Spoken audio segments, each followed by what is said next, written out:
ನಿನ್ನೆ ಚಿತ್ರದುರ್ಗದಲ್ಲಿ ಮಾತನಾಡಿದ ಬಿಜೆಪಿ ರಾಜ್ಯಾಧ್ಯಕ್ಷ ಬಿಎಸ್ ಯಡಿಯೂರಪ್ಪ ಏರ್ ಸ್ಟ್ರೈಕ್ ಬಗ್ಗೆ ಮಾತನಾಡಿದ್ದು, ಏರ್ ಸ್ಟ್ರೈಕ್ ಮಾಡಿದ್ದು ಬಿಜೆಪಿ ಗೆಲುವಿಗೆ ಸಹಕಾರಿ ಅಂದಿದ್ರು. ಆದರೆ ಇವತ್ತು ಯಾದಗಿರಿಯಲ್ಲಿ ಮಾತನಾಡಿರುವ ಬಿಎಸ್ವೈ ನನ್ನ ಹೇಳಿಕೆಯನ್ನು ತಿರುಚಲಾಗಿದೆ, ತಪ್ಪಾಗಿ ಅರ್ಥೈಸಲಾಗಿದೆ ಅಂದಿದ್ದಾರೆ.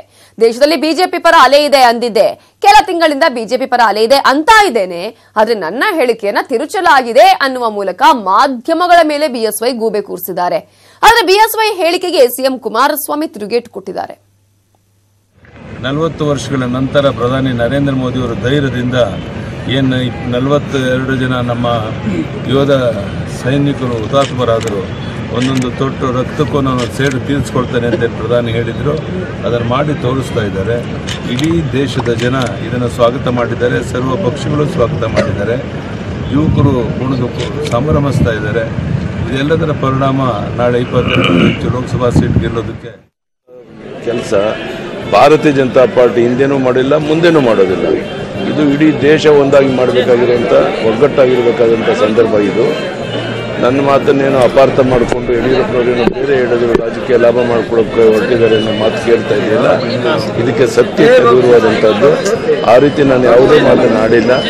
ಆದ್ದರಿಂದ ನಾನು ಸ್ಪಷ್ಟ ಮಾಡ್ತಾ ಇದ್ದೇನೆ, ಇದರಲ್ಲಿ ಯಾವುದೇ ಪಕ್ಷದ ರಾಜಕಾರಣಗಳು ಬೆಳೆಸೋದು ಅಗತ್ಯ ಇಲ್ಲ. ದೇಶ ಒಂದಾಗಿ ಇದನ್ನು ಬಿಜೆಪಿಯ ಪಕ್ಷ ಯಡಿಯೂರಪ್ಪನವರು ಒಬ್ಬರೇ ಅಲ್ಲ, ಇವತ್ತು ಬಹುಶಃ ಬಿಜೆಪಿಯ ಕೇಂದ್ರದಲ್ಲಿರ್ತಕ್ಕಂಥ ನಾಯಕರುಗಳು ಸಹ ದೇಶದ ಯೋಧರ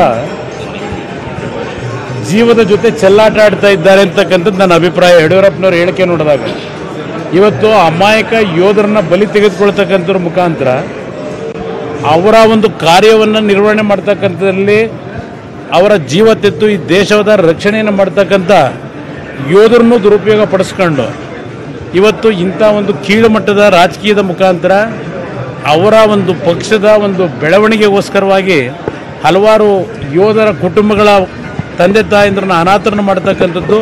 ಆ ಯೋಧ